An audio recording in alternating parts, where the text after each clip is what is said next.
সিরিয়ার ইতিহাসের সবচেয়ে বড় বিমান হামলা চালিয়েছে ইসরায়েল। গত ৪৮ ঘন্টায় সিরিয়ার বিভিন্ন জায়গায় অন্তত ৪৮০ বার আঘাত হেনেছে ইসরায়েলি সামরিক বাহিনী।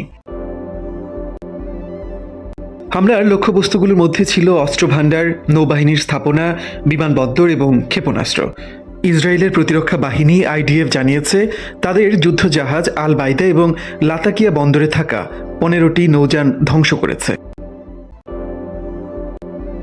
এছাড়া দামেস্ক, হোমস, তার্তুস এবং পালমিরার মতো শহরগুলোতে অস্ত্র উৎপাদন কারখানা, গোলাবারুদের গুদাম এবং বিমান প্রতিরক্ষা ব্যবস্থা ধ্বংস করা হয়েছে। তবে ইসরায়েলি ট্যাঙ্ক সিরিয়ার রাজধানী দামেস্কের কাছে পৌঁছেছে এমন খবরকে গুজব বলে দাবি করেছে আইডিএফ। যদিও তাদের হামলার ফলে শহরটির গুরুত্বপূর্ণ স্থাপনাগুলো ব্যাপকভাবে ক্ষতিগ্রস্ত হয়েছে। ইসরায়েলের প্রতিরক্ষা মন্ত্রী ইসরায়েল কার্টস এই অভিযানের সাফল্যের কথা উল্লেখ করে বলেছেন, তাদের উদ্দেশ্য ছিল ইসরায়েলের নিরাপত্তার জন্য হুমকি স্বরূপ কৌশলগত সক্ষমতাগুলো ধ্বংস করা। এর আগে সোমবার সিরিয়ায় বিমান হামলা শুরু করে ইসরায়েল। সেদিন দেশটির ২৫০'র বেশি সামরিক লক্ষ্যবস্তুতে বিমান হামলা চালানো হয়।